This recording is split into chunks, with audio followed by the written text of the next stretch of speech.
This is the Detroit Sports Podcast Network. This time as we step off the DeLorean, the date is November 20th, 1932, and we are in Portsmouth, Ohio, because this is a game where we're going to watch the Portsmouth Spartans against the Boston Braves. The Spartans won this game 10-0 and would play a little bit less than a month later against the Chicago Bears in the first ever NFL playoff game. But why is this game important to this upcoming week in 2019?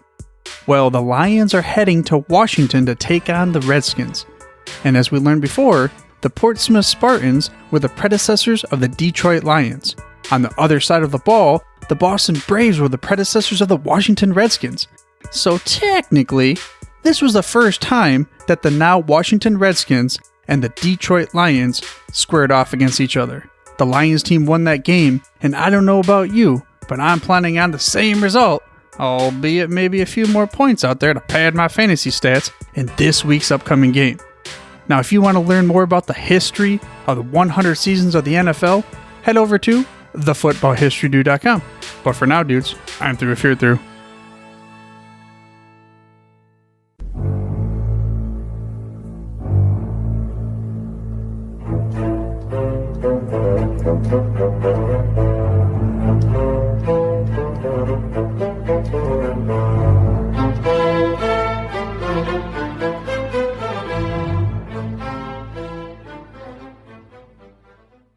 So welcome to the latest edition of Sundays with Dominic and Vito, recording with Kavon Higdon, not to be confused with Karan Higdon, his brother who played at Michigan. But Kavon, now, how are you doing, first and foremost? I'm glad to have you on for this edition as well of the podcast. Well, man, it's a blessing to be on this amazing podcast. I'm doing very well. How are you doing yourself? I'm doing awesome, and thank you for asking. What a kind gentleman. Look at that. I love that. I love that about you, man. And you played football. I love a guy that played football and knows the game and can talk it, too. Yes, and you told me off here before we started recording here that you played 14 years of football. You played at Utica High. You played at Lawrence Tech as well last year.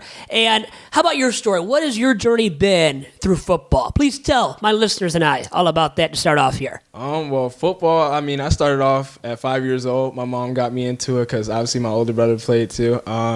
Starting off, I actually played lineman.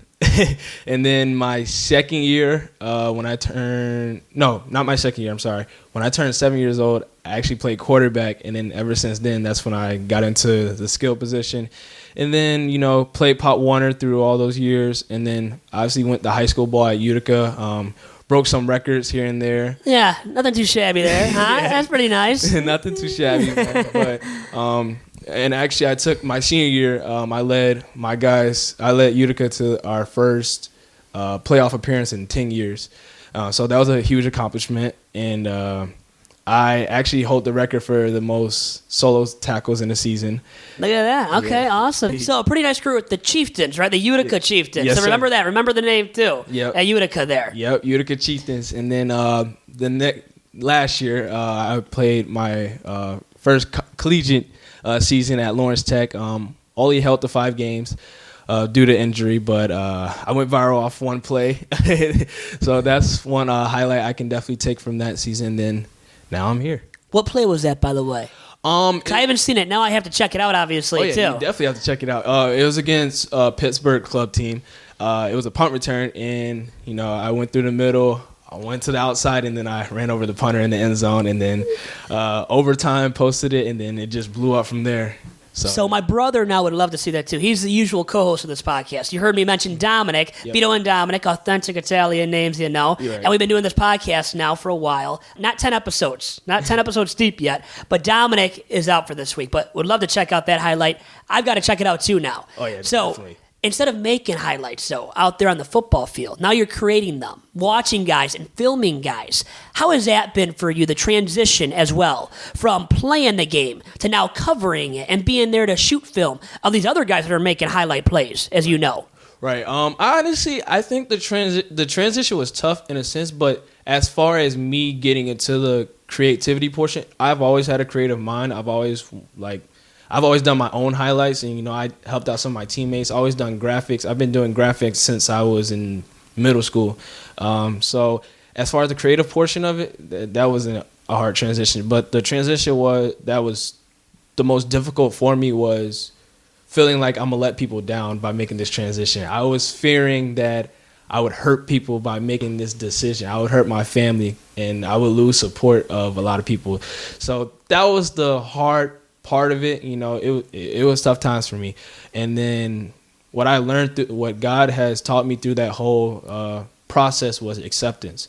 To accept the fact that, hey, not everyone's going to agree with you, or not everyone's going to agree with your decision, but there are people that will agree with your decision and respect your decision. And I felt through that whole process, the people that stood with me, accepted it, and respected my decision are my true supporters. And the people who were against it were never with me through the whole process. How was your brother Karan with that, with your decision to stop playing? What did he tell you? I bet he offered some words of advice as an older brother too. Of course. My brother, I know he would love to see me play. He loved me playing on the football field. He just loved it. So that was one of my huge, you were scared of what he would say? Yeah. But my brother, he's always been a supportive of me. Whether it was, being on the football field, whether it was, school, it doesn't matter. My brother is always supportive of me. And that's just the type of person he is. So when I first told him, he was like, "Are you sure?" Like, he kept asking me, "Are you sure?" Like, give me reasons why you don't want to play. And, he would make it hard for me because it was like I never really had a concrete answer. And I'm just like, all right, man, so he really gonna force me to play type of thing. But no, he just wants me to understand the decision I'm gonna make, because in life, everything you do is a decision. Everything you make is a choice. And it's up to you if it's the right choice or not. And that's what he was trying to show me. Like, make sure you're making the right choice. Make sure you're not making a choice that someone else wants you to do or anything. Make sure it's your choice. Make sure it's what you want to deal with, because it's going to be life-changing for you. And now you're getting Higgy with it.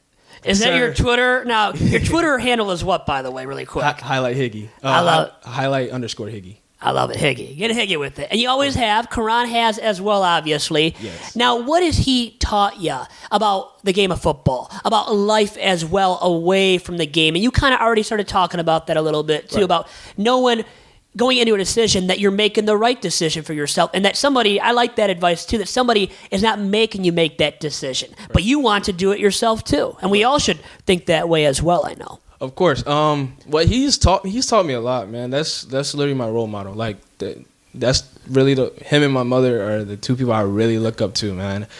So with Karan, he's taught me everything is not just about football, though.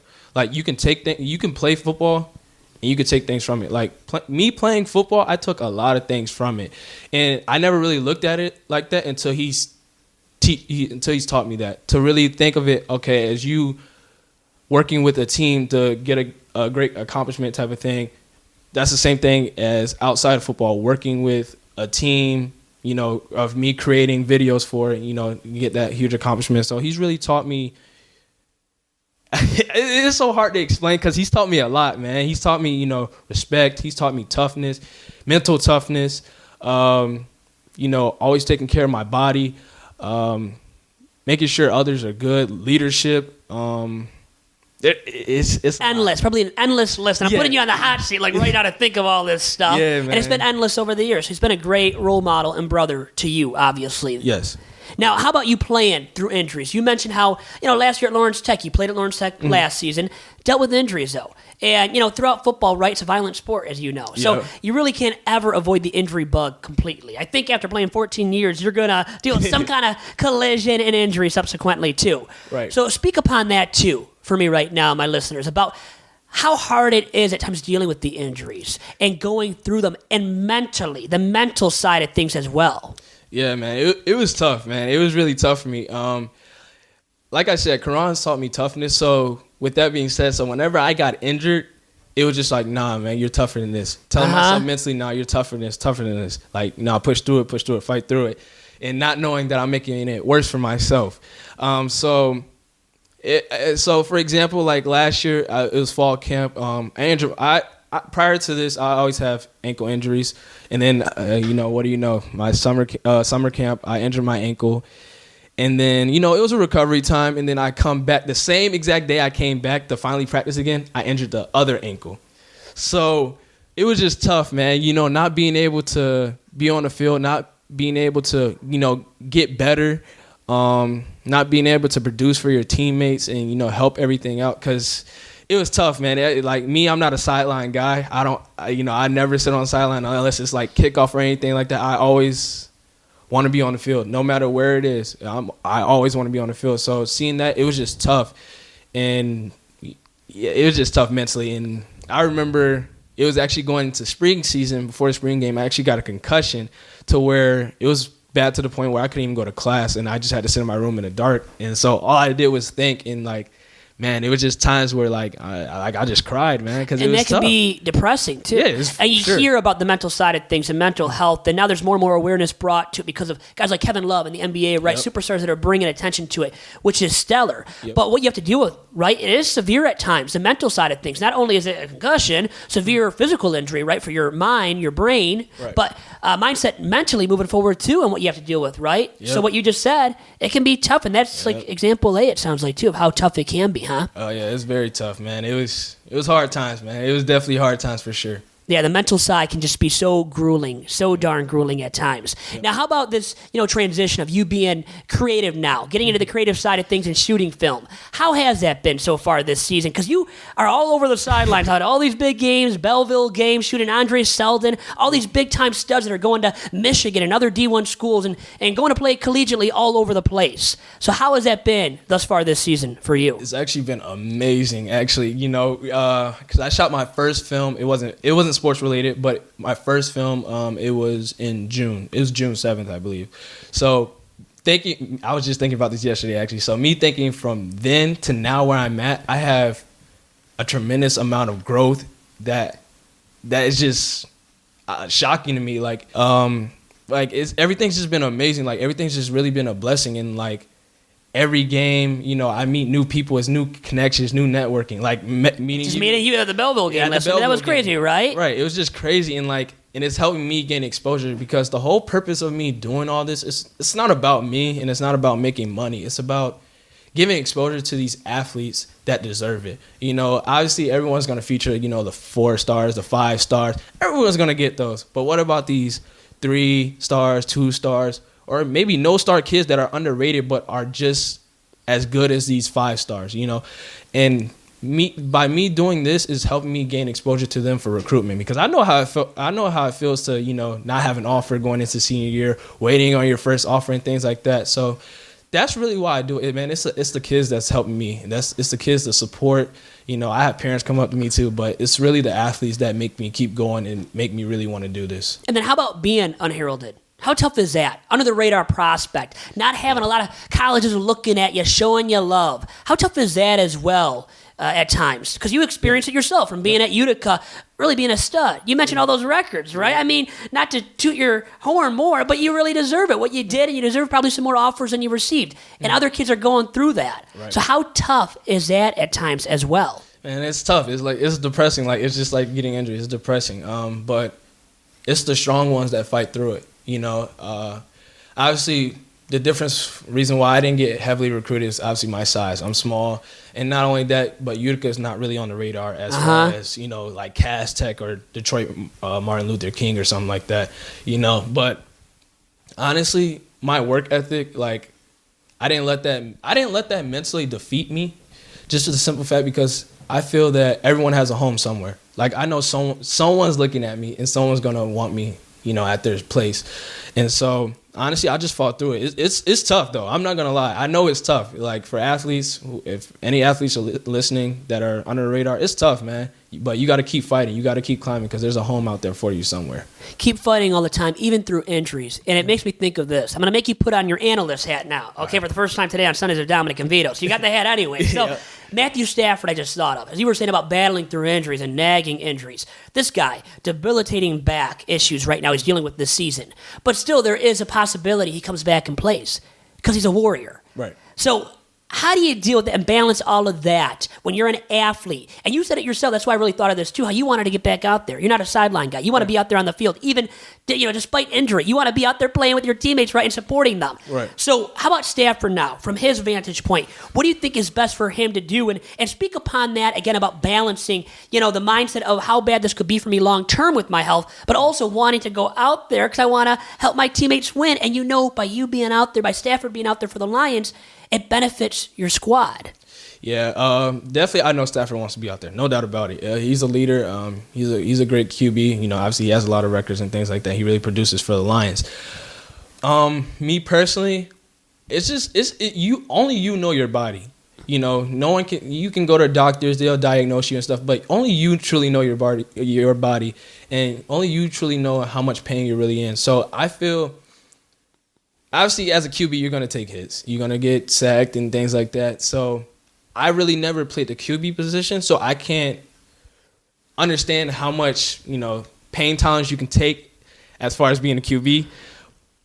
So, but I think he just has to really has to believe in himself, like understand his body and really what he's going through. If he feels that he's good enough to go out there and, you know, impact his team and help his team, then why not do it? But if he feels he's not ready, there's no sense of doing it, because then you're really not producing for the team and you're making it worse on yourself. And that's another thing too with him. I think he has to accept that people are going to judge you whether you're on the field or not. So it's all up to him, really. It's only up to him.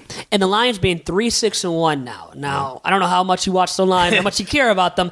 They're hard to watch at times. And then they were, 2-1? They've won only one game since. I mean, miserable season from them thus far this season. Right. And it doesn't look like they're going to turn it around. Their postseason hopes are very, very low at this point. Yeah.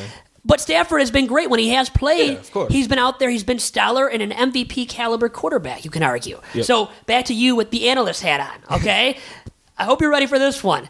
Should Stafford be an MVP candidate this year, despite the fact the Lions are well under 500 and far out of the playoff contention at this point? Oof.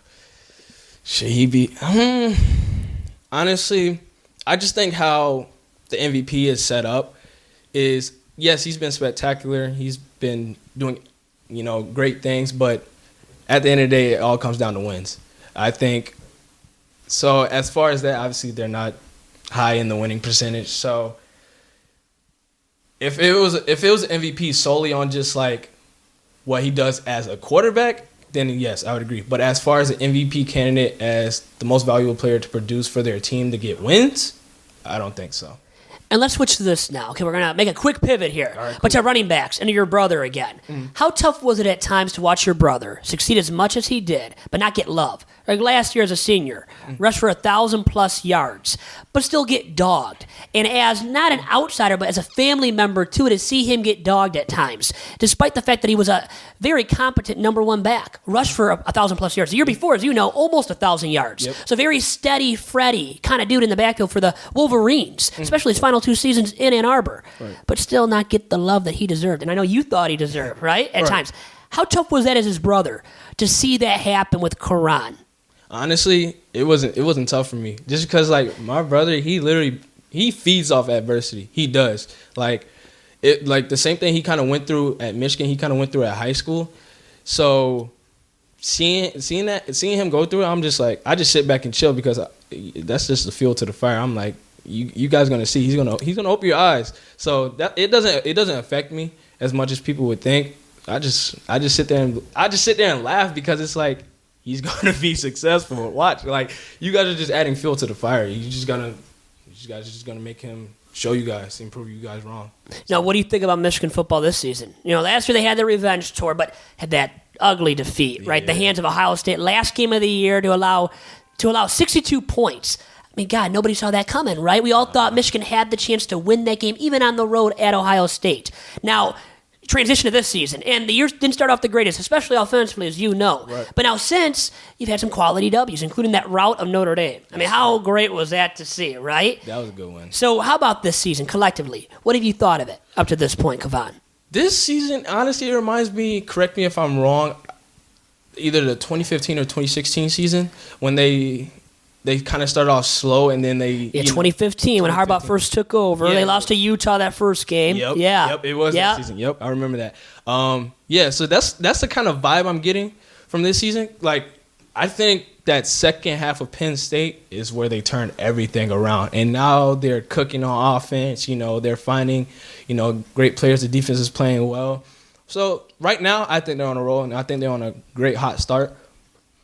But as far as them beating Ohio State, It's still tough to say, isn't Yeah, it? that's tough. But you never. That's the thing with sports. You never know. Like obviously, you said like you didn't. No one expected Ohio State to put 62 points up on Michigan last year with their stellar defense and whatnot. But it's you never know. So I can't really say. Obviously, I'm thinking way too ahead to the Ohio State game, but that's Right, we can't jump ahead completely. Yeah. We got Indiana on Saturday still, That's too, true. which they should win, but hey, IU 7-3. Yep. And always tough on the road. Michigan 2 years ago had to go to overtime as well Yep. in that game. So Yep. I don't know. How much did you travel, by the way, when your brother was playing? I traveled here and there. Obviously, last year was different because I played. Because you were playing yourself, But yeah. the years before that, I traveled pretty much. I didn't travel to every game. Here and there, I tried to travel as much. I wasn't much of a traveler back then, so I didn't. Some games where it was like far, I didn't. Yeah, like, I'm out. I'm not doing that. I'll watch on TV, support on TV, and type of thing. But yeah, I traveled here and there. How tough was it to watch that Ohio State game for you last year? And where did you watch it, by the way? I was there. You were there as well to was take there. that beating. My God. It was horrible, man. I didn't have to watch the whole entire thing, which probably was good because I missed out on watching the whole entire thing because of the state finals, actually, at Ford Field. Okay. Was there for that in the Chippewa-Clarkston game, Yep. which was an instant game. class. Yeah, God, right. what a great finish, Yeah. right? But then you have this Michigan-Ohio State game. Everybody's thinking U of M's going to pull out this victory or at least make it really, really close, go down to the wire. Right. And you allow 62 points once again. Not to kill everybody with that score, but it was 62 points you allowed. And you were there, though. Yep. How was that experience, Kavon? It was, it was tough to watch. It was hard to watch. It was heartbreaking because it was like, wow, like this is really happening.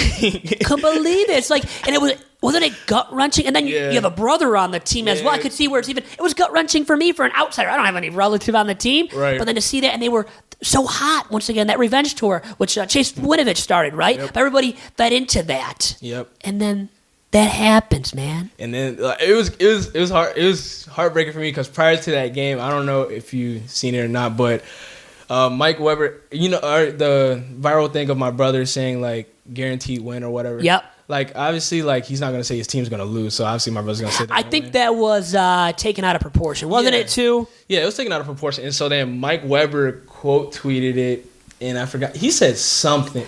I think I saw that. And then I was quote researching you a little tweeted bit. I saw that, Yep, I and you quote went at him a little bit too. Yeah, I like kinda that, went man. Viral, and then like them losing, I was just like, oh my god, I'm gonna get so many tweets. Yeah, I'm gonna get eaten alive. How did your brother deal with that, by the way? Because he did make the comment. Now he didn't, full-fledged predict or guarantee the victory, but once again, like you said, still had to deal with it. Then the repercussions of it, right? He was just And Twitter can be ugly. I mean, you see Yeah. it. You're on Twitter. You have a Yeah. lot of followers now yourself. I know. Yeah. It can be ugly, man. Oh yeah, for sure. And he didn't take he just whatever. Like my brother, he's a nonchalant guy, so like whenever someone comes at him, he doesn't really care. He just pushes it away, Versus me, I'm kind of a little opposite of that. And So you're more able and willing to react. Like if you see something, somebody comes at you, where Karan maybe lets it go, lets it slide, where you don't as easily at least. I'm my family's protector, man. I don't let nothing slide when it comes to my family, man. I'm very overprotective of my family, man. So whenever someone comes at my brother, I'm gonna come right back at you with this. So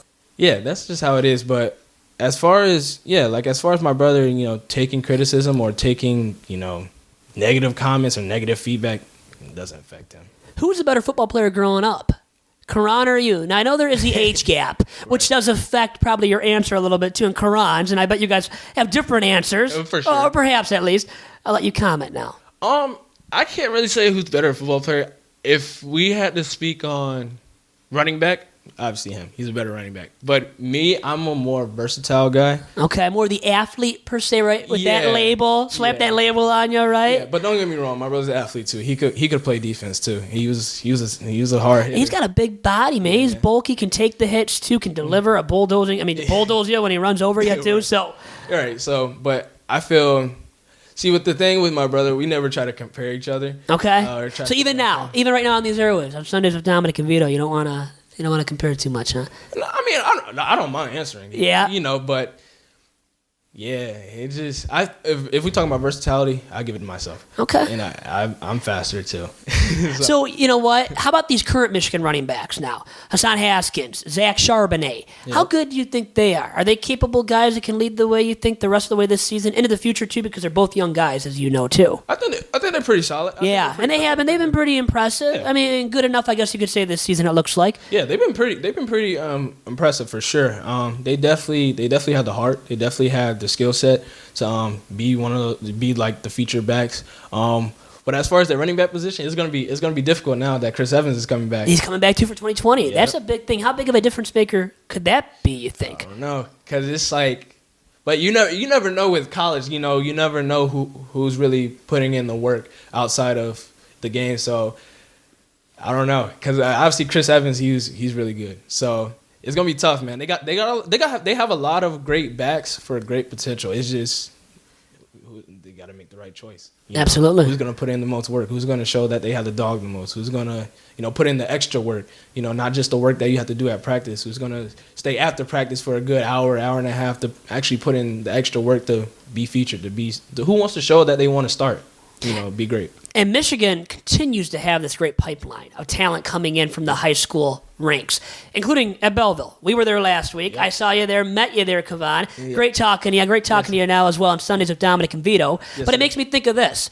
how you were filming all these studs from Belleville, from West Bloomfield, guys going to Michigan, linebacker Cornell Wheeler of West Bloomfield, Andre Seldon, great DB for Belleville, made that interception in that game as well. Yep. Did you get the video? I was taking pictures that game because I worked for Athlazon, and he was there. Like, we had our whole crew there, so he was filming. So he has the film of it, but yeah, I didn't capture it. I was just taking pictures. He's a dog, though, Andre Seldon. Oh my God. How good is he, man? I got a couple of questions about Belleville now, their talent.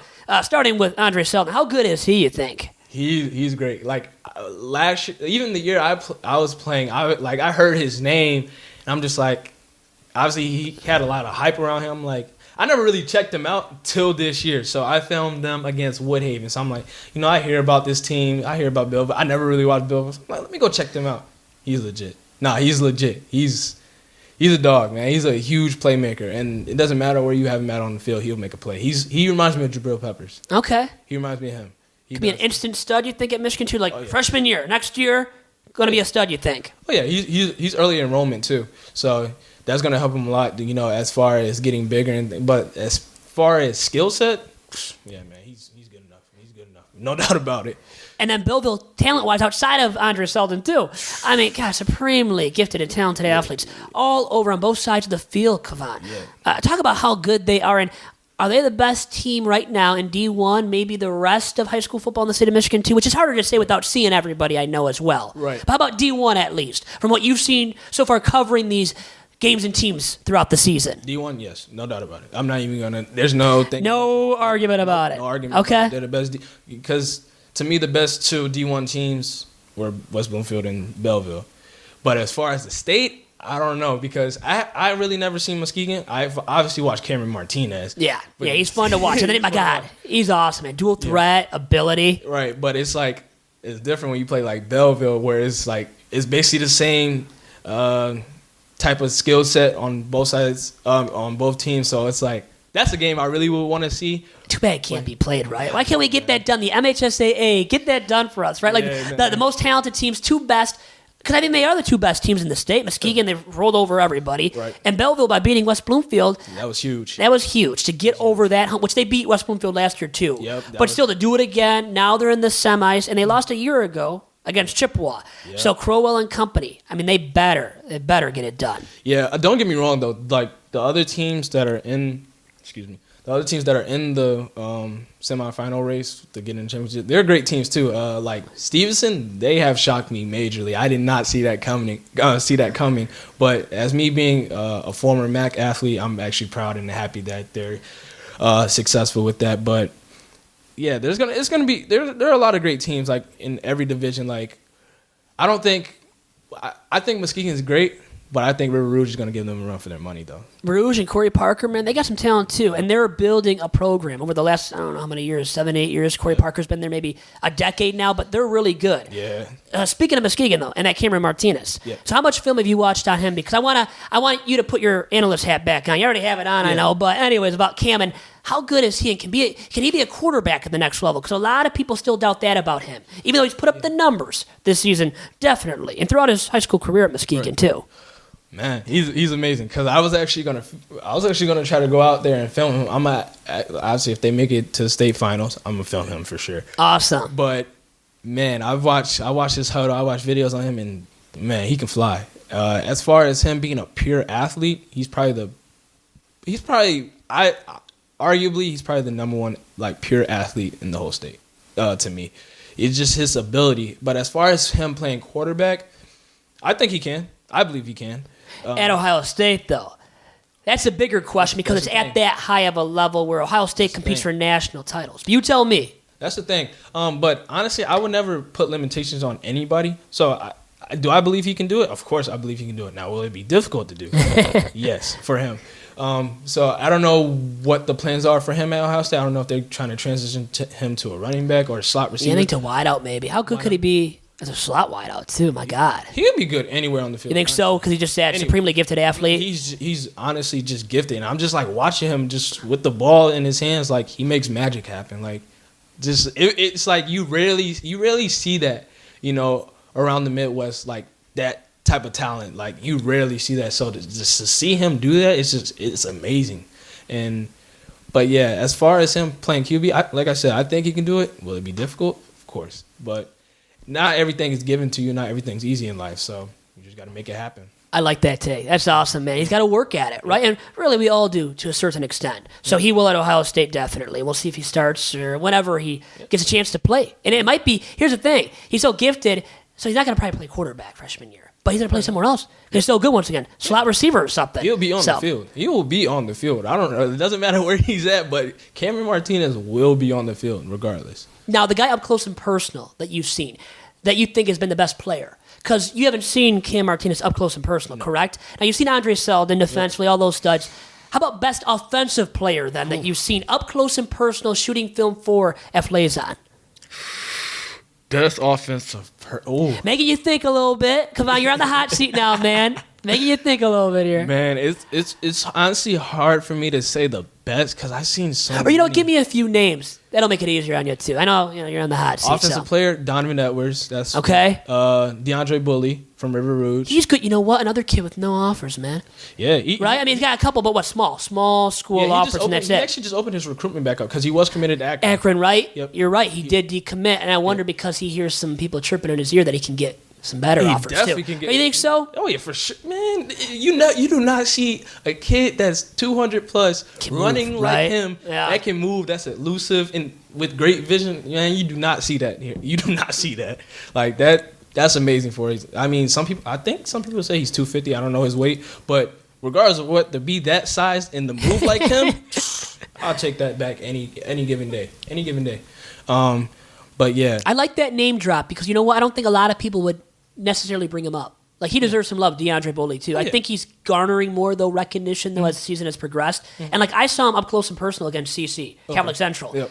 He rolled right over them. River Rouge was so much better than CC. And now CC didn't make the playoffs, so I guess, that was going to happen then. Yep. But hindsight being 2020, right? No. Nobody saw that coming then. Right. Not then and there. When I was there, I'm thinking CC's going to make it a game, maybe even win this game. And Rouge thrashed them and bully. He was a bully. Yeah, he was a bully, no pun intended, you know? Yeah, literally. Like, my first game actually seeing him or ever hearing his name was them against Southfield A&T. Okay. Where Darius Slade was at. And, this is actually the week before Athlazon offered me the job. So Athlazon, his name is Vince, the guy who Vince Hicks, right? Good guy. Vince, yeah. Good guy. So Vince was there. He was filming, obviously, and because he always have people mic'd up, so I asked him who he had mic'd up, and he's like DeAndre Bully. I'm like, who's DeAndre Bully? Who's this guy, right? And he looked at me like, you don't know who DeAndre Bully is? And then he showed me who he was. I was like, oh man, he's a big size. So I'm thinking like he might be like a defensive end or something like that. And that man lined up at running back. I was like, what? Man, and then he just thrashed Southfield A&T. I was just like, wow, this kid's amazing. Like, wow. Like, he actually surprised me. But, yeah, as far as top offensive players that I've seen this year, DeAndre Bully was one. Yeah, Donovan Edwards, you said, too. Edwards, Anthony Rumpf. Okay, quarterback. Yep, yeah. He's pretty nice. Fitzpatrick, Fitzpatrick. He's good. He was great, too. I'm trying to think of who else I've seen. The running back from Davidson, Caleb Smith. Okay. When I went out there to go film him against Eisenhower, I did not see that coming. That kid. And they're still alive, too, in D1. Maybe they'll win it all. I don't know. He can roll. He can roll. He's a stud. He can roll. Who else? Whew. Man, this is you know what? Not to go off topic. It's a little bit off topic, but I saw Davidson up close, too. I know I keep saying it, like touting or tooting my own horn. Like I'm this expert now because I've seen these guys up close. Right. I'm not by any stretch. You know a lot more than me with a football acumen from playing. Right. But I saw Davidson play De La Salle, my alma mater, which you probably heard about De La Salle, all that. We're not going to dive into that. It's too bad. Yeah. Tragic, man, what happened over there. Tragic, man. But, so I was at Wayne State. De La Salle just stifled Davidson. Yep. Shut them out. Yep. So too bad De La Salle didn't make the playoffs. But anyways, I get all it, good. you know. But, like, Davidson couldn't do anything. Yeah. I mean, and now Davidson's in the semifinals, a good team. They were undefeated until that, were scoring like 40 points a game. Yep. Smith and company, Brennan Sullivan, their quarterback. He's good, too. But, man, they got shut out against my alma mater. So, I'm tooting my own horn for my alma mater because I love my alma mater. But that was not a good performance from Davidson. But like you said, and they have those capable offensive performers like that, too. Yeah, I didn't know. Prior to that game, I heard about the De La Salle game, so I didn't know really what to expect from Davidson. But I expected it to at least be, a better game with them against Eisenhower because Eisenhower is a great team, a great program. And obviously they're my rivals. But, I still support those guys like Blake Rassigue. Yeah, he's the QB. Yeah. That's my guy, man. Him and Ian West, those are my guys. But I was just expecting, it's hard to stop Eisenhower's offense, man. Their offense is just incredible, like trick plays, like here and there. Like you just don't know what to expect. And Davidson they shut that down, man. It's hard to shut down Ike's offense, but if you shut down their offense, then, hey, man, you more likely going to win the game. So they really had a great game plan going into that game to, figure it out because Eisenhower scored on their first drive. And then after that, Davidson, they made adjustments, and then they shut it down for the rest of the game. But they really surprised me because I just didn't know. Because personally, I just didn't know what to expect from Davidson. And, they amazed me. So that was impressive, huh? That's what you're saying, too. Yep. Back to another impressive guy we already talked about, DeAndre Bully, who, if he gets some more offers now, he should. But if he does, I think we should get some love because we're really touting his name up as well, too, here on this podcast. Right. But he's a smaller dude. Or, let me say this, actually. He's big. And maybe people think because he's so big, 250 pounds or something, that he's slow. Yeah. But he's fleet of foot. So I wonder how much he gets dogged because of that as well. And I know he's not extremely tall either, but he's round and he's mean. He can run through you, and he's more fleet of foot, like you said, than people think, I think, when they see him, just see a photo of him, let's say. So I think he gets dogged because of that. And I wonder how unfair that is for guys. And for you, because I know you said you're a small guy, obviously, as a small guy, myself too, you get dogged instantaneously, no matter how good you really are. So, can you speak upon that, too, about what these guys are going through, what you went through with that, too, being dogged because you're too small? DeAndre, because he's probably too bulky, people think, for the running back position, too, to play at the next level? Man, going through that, that's what makes you or break you, though. That's the thing. The successful ones that goes through the adversity or, those judgments and whatever, they let that make them. Actually, let me take that back. They don't let that make them. They let that make their story. I like it.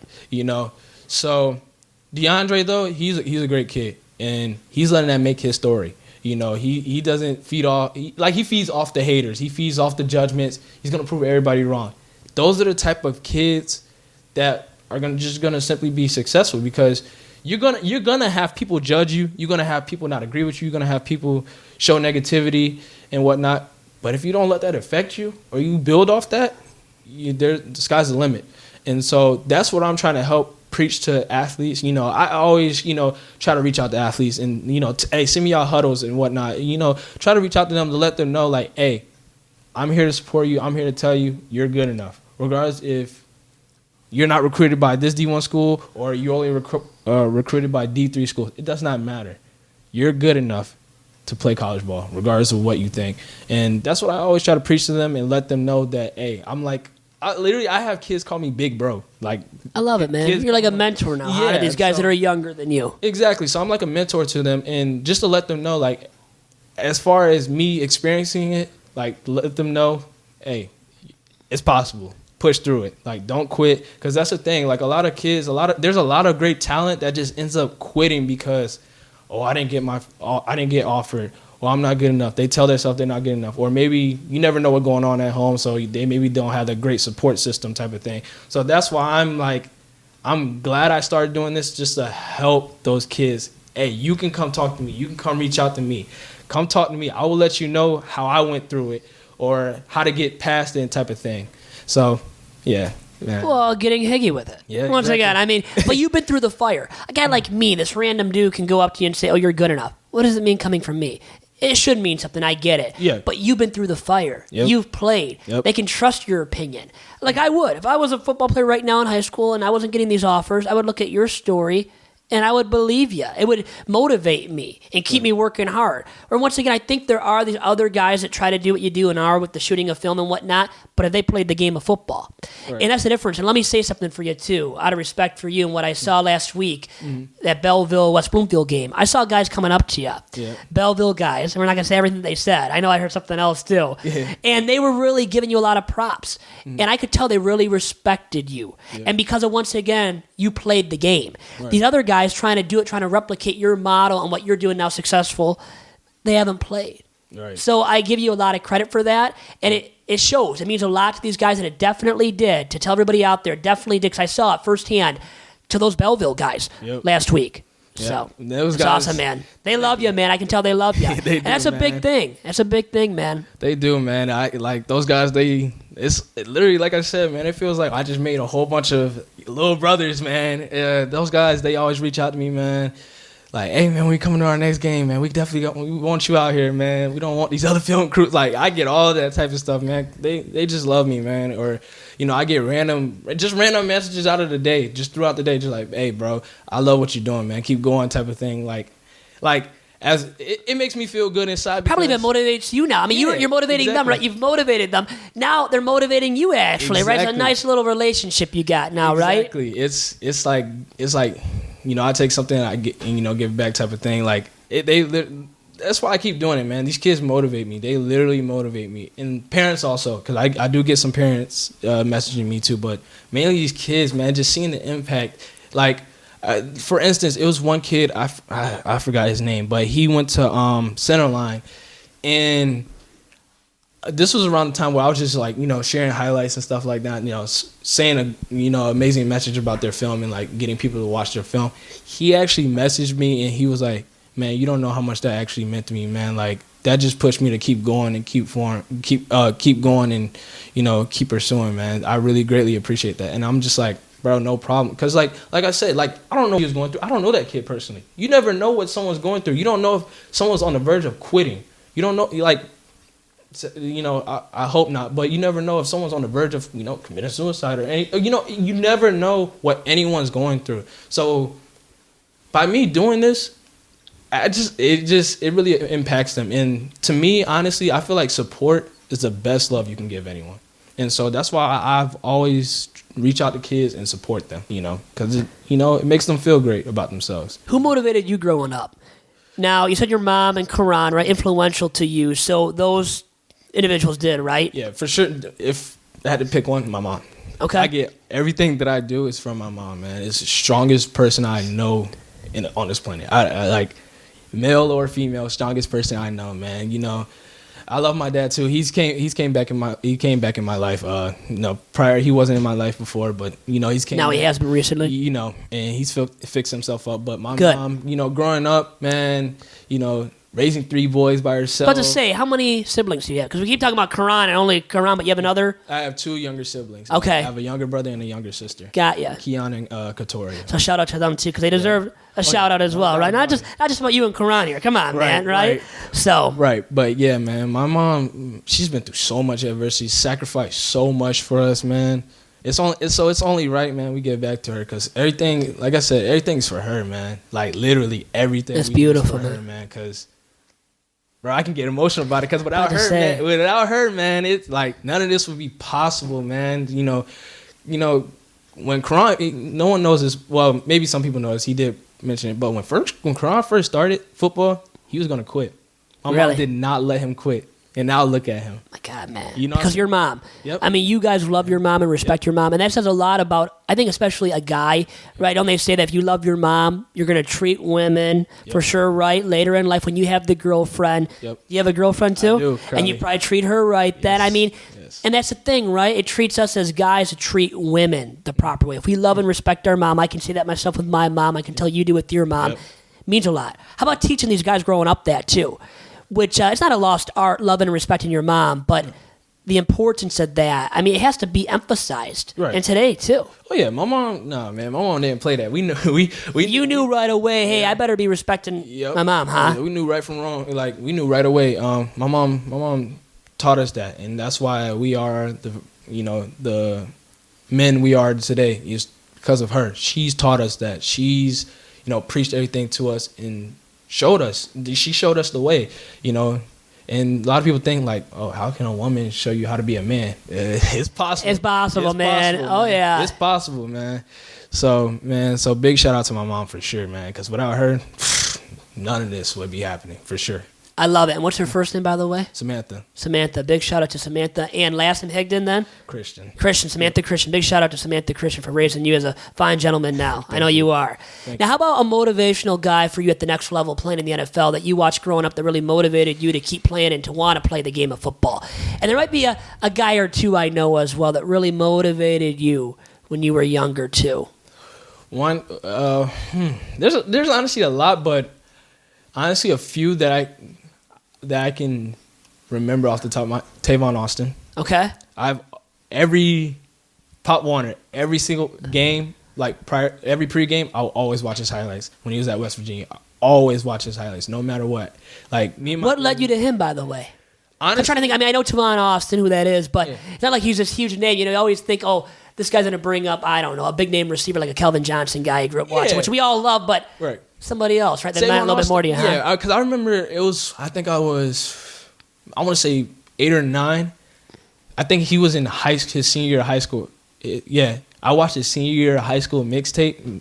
Bro, he was unstoppable. I'm just like, wow, this dude is nice. Not only that, because Kavon, so. I like, okay, there we go. I like that. Okay. Too. But just watching him, I'm just like, wow, this dude is amazing. So I followed him all through college, man. I'm just like, dang, man, I gotta start playing like Tavon, man. So like some games, like I'll be wearing stuff like Tavon wears. Like that was my idol. And Pop Warner wise, that was my idol, man. He's still doing great, but him, DeAnthony Thomas, I love too. Speedster. To have that speed, man. My God. Man, yeah, he's track star too. Track meets there at Oregon at the highest level. Yep. I mean, they had so much speed, though, back in the day at Oregon. Chip Kelly and those guys. Wow. Yep. Right? Yep, Devin Hester. Yeah, that's my guy. Fun to watch. Yep. I'm trying to think, man. Because it was like a lot of guys that I just watched and like, I just feed my game off them type of thing. Lamar Jackson right now. Stud, man. MVP. We talked about Stafford. Forget him. Throw him out the window. That guy's a legit MVP. Yeah. How about Mark Ingram last week, too? The postgame press conference, hyping his man up. I love that. Was beautiful. You never see it. And these guys are thinking it anyways. They're doing it inside the locker room, right? They're doing it off the field. Do it in front of all the media. Because the media, like myself, I'm remembering them thinking, Lamar Jackson, we should talk about him even more. We already were, but we should talk about him even more for what he's doing, right? Exactly, man. That's true love, man. Yeah. Mark Ingram showed that's true love because anybody can show love behind closed doors, but to do it out in front in public, that's to make that stand to support that guy says a lot. That's love, man. That's real love, man. And my mom always told me that too. Like, if no one can support you, if no one supports you out loud, why does it matter if they support you behind closed doors if no one else sees it? So by him doing that, man, that just it hit me because I was like, wow, man, this dude, they really love this guy, man. We all need that guy, that hype guy. Yep. The so-called hype man, right? Is the term for it. Yep. We kind of all need that. It makes us live a better life, I think, too, and be more confident in ourselves. I mean, Lamar, my God, he's already a confident dude out there on the football field. He's got those guys backing him, and a veteran like that. He's not just a slouch. It's not like it's a random dude, right? The last guy on the roster. This is Mark Ingram, who won a Heisman, played at the highest level at Bama with the Saints, won a Super Bowl, and he's a legit running back. It's not like he's just the last guy on the roster, too. Nah, he's legit, man. Yeah. So seeing that from a legendary guy like that, man, that like when I saw it, it was just amazing. And then there was another video of like Harbaugh and him actually. I saw that. That was cool, man. Your head coach, who's a veteran, once again, not just a slouch head coach. No offense to somebody else, maybe like a Freddie Kitchens in his first year. This is John Harbaugh. He's got the Harbaugh last name, man. He's legit. He's won a Super Bowl. Speaking of Super Bowls, he's won a Super Bowl too. Yep, that's legit, man. Yeah. So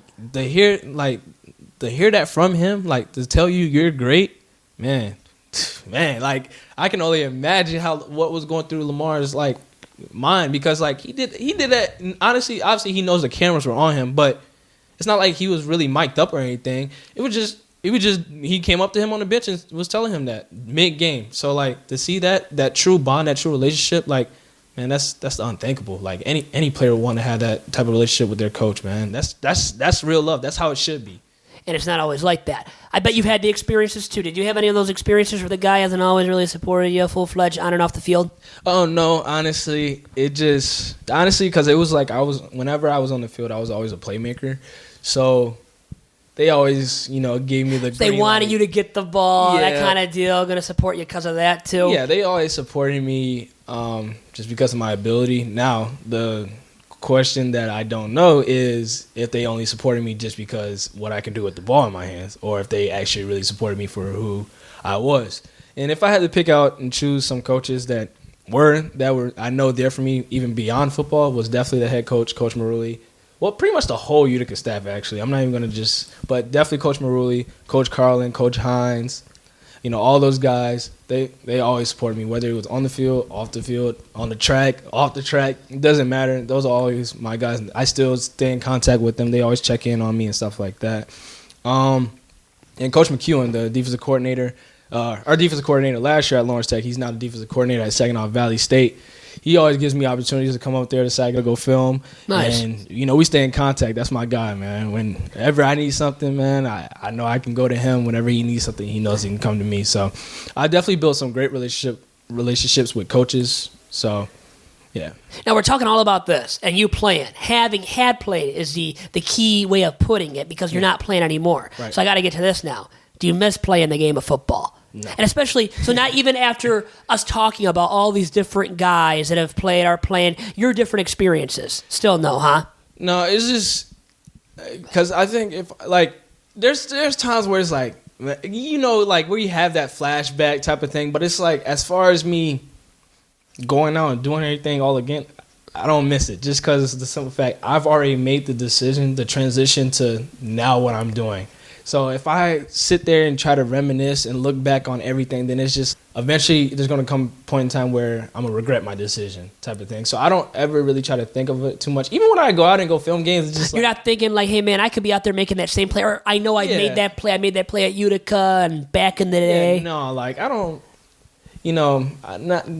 just that type of stuff, no. But honestly, if I can go back and play high school ball over again, like go back some years, I would love to do that over again. Would you be even a better player now with what you know? Because I think of that myself, having played baseball a little bit. I think of these other guys, and they tell me that at times too, that if they would have known all the stuff that they do now, they could have been even better. And they were already good. I mean, you're already a good high school player, but how about that for you? Yeah, trust me, I learned a lot. Even my 1 year of college, I learned a lot through Coach Mason. He's our wide receiver coach. He's wide out tech on social media. He's really big with the wide receiver position. And going into my freshman year, like, I didn't know wide receiver. Like, I didn't know, like, the skill set behind it. I was just an athlete. Like, I would always get told, just run this route or blow past somebody, catch the ball, score. I never really understood the art of being an actual wide receiver. And he taught me that. Just within 1 year, he's taught me, things to manipulate DBs, things to get yourself open, or just he really preaches wide receiver skill set. And, that was one thing I definitely take from that my first year. Like, he's a great coach. He's a great mentor with that. And, I have great respect for him, because there was things I did not know at the wide receiver position that I thought I did, but he will definitely tell you that, no, you don't know nothing. I'm going to tell you everything. Tell you straight up. Yep. And he taught you vital lessons then too. Yep. And he really works with you too. Like, he's not one of those coaches like, oh, he'll tell you what to do and then they just expect you to do it. Nope, he'll demonstrate it right there for you. Right there. Like, hey, you're supposed to do this type of move. Do this, do that. And like, he preaches craft. Like, he wants you to perfect your craft and all that stuff. So if I had to take something from that, definitely that. So there's nothing that would get you to play the game of football again? Even money. Compensation. Athletes now, there's that big discussion. Should NCAA athletes get paid? Now, California passed that bill, and now there's been this momentum to get athletes paid. Right. Not even that? No. Have you found out, hey, man, I could get a nice little compensation for a college guy? You're still in college. Yeah. No? Still no, huh? Nah, man. It just, it doesn't. That's how I know I made the great decision. I'm about to say, if you really, even with money, I'm throwing money still. No. Because money, honestly, money's not everything to me. I like that, man. It's not. What I do, like, with the clients I have, like, obviously I have people that pay me and stuff like that. I just look at it as a reward. Like, it's not like something, that's not my goal. That's not my objective. That's not what I'm seeking for. I can care less about money. Like, honestly, if I cared about making money, I can make it any other way. That's not. And do it another way and make more money. I feel the same way at times too. So it's not about money to me. So no one will ever bribe me with money ever. I like it. But yeah, man, football. Don't get me wrong though. I still love the sport. How I look at it is one of those relationships where, like, it's like, like, where you still love the person, but you just can't be in that relationship no more. Like, You learn through it. You've been through, like, you learn, you take things from it, but you just can't be with it no more. Yeah, you've been there, done that, but you're not going to go back to that person and be in that relationship once again. Exactly. So, expecting a different outcome. No, I give you credit. That's a great mentality to have. Now, how about for you now, in this industry of shooting film, doing all these highlights now, and you're so creative and darn good at it already, I know, and you're number one. How about a long-term goal, though, for you? What do you want to end up doing with this, the craft that you're, trying to perfect day by day currently? Honestly, I'm just following God's plan. Because I don't even know I don't know what I want long-term. Because right now, like, everything changes. You never know your future, really. Because, like, a few years ago, I'm definitely going to the NFL. I'm playing the NFL. That's what I told myself. I'm playing the NFL. Now I'm not even playing football What anymore. do you think about that now? You saying that 2 years ago. Like, hey, you change. Right? You live and learn, right? Yep. It really is true. You live and learn, it seems like, too. Exactly. So, I don't know where I'm going to go with this. I'm only following God's plan. This is his path that he's putting me on. I'm just following it. So I'm just kind of experiencing it. I'm just kind of going with the flow type of thing. Because who knows? Maybe I'm not even shooting sports. Maybe I can be shooting in Hollywood film. I don't know. I don't know, honestly, with the route I'm going. So, but I'm going at a great pace, and everything going smooth right now. Obviously, I feel there's going to be adversity down the line at some point. But it's like I said previously, it's either going to make me or it's going to break me. So, honestly, future-wise, I don't know. I'm just living day by day, minute by minute, because you get 24 hours in a day. It's up to you what you want to do with it. I love it, man. Yeah. God, words to live by to end this podcast. Yeah. Now, really quick, before I let you go, though, you did shoot something non-sports related recently, didn't you, too? What was that I saw on your Twitter page? Or you have done non-sports stuff. Yeah. What was it for? Tell me, because it looked pretty cool. Thank you. Yeah. I'm pretty sure you're referring to, was it... A wedding video, music video, yep. Music video? Music video. Okay, so tell me about that. How did you come to end up doing that, and how cool of an experience was that for you as well? So actually, it's crazy. My former teammate last year, that was on Lawrence Tech, he's not playing anymore, but he's a rapper now. He raps. He has a music group called OTN, and so he hit me up. He hit me up first to do a music video. So that video that you just saw, that was my second music video of him. My first music video was a few months ago. That hit 1K. I was happy to see that. Beautiful, man. Good for you. So it just all those guys, like all my teammates, I still have connections with. They know, like, they still can reach out to me, and I still reach out to them. So as far as him reaching out to me, he's like, hey, bro, like, I know you good with the camera, so we need a videographer. And so he hit me up. I was like, yeah, I'm definitely down to do it. So I studied, music videos, look how some music videos are and whatnot, and I made it happen. That's the thing with me. If you look up the definition of a highlight, what do you think? What's your definition of a highlight? A moment that really stands out. A moment that really stands out. Right. That's exactly what a highlight is. Why do you think my name's Highlight Higdon? Because you make highlights. Exactly. Right? You're producing highlights. You're capturing them, right? Moments, Yeah. Right? So when people hear highlight, they automatically they automatically think their mind to sports. Why? That's not what a highlight is. I capture anything. So that's why I really like my name being highlight, because I'm not only capturing sports, I'm not only capturing this, I'll capture anything. As long as it's a highlight to that person. Doesn't matter what it is. Everything that you just said throughout this like almost hour-long now edition of Sundays with Dominic and Vito with you, Kavon, has made me want to get higgy with it, too. Let me just say that. I want to get higgy with it now, too, and find out about how I can. And I mean, you're doing all this stuff, man. You're making graphics, videos for these guys. Guys are requesting it for you, DMing you, right? And you have open DMs, Yes, right, sir. on Twitter. Yes, sir. Really quick, your Twitter handle then, before I let you go. What is your Twitter handle? How do I follow and find out more about what you're doing, too? You can follow me on Twitter at highlight_Higgy, or you can follow me on you can follow me on Instagram at highlighthigdon. Come on. With that being said, man, thanks for all the time. Pleasure speaking with you. We'll have to do this again sometime soon. All right? Most definitely, man. I appreciate you for having me. Hey, this is the best sports podcast out. Thank you, man. Appreciate it. I didn't pay him for that as well, so appreciate it, man. Nice talking to you.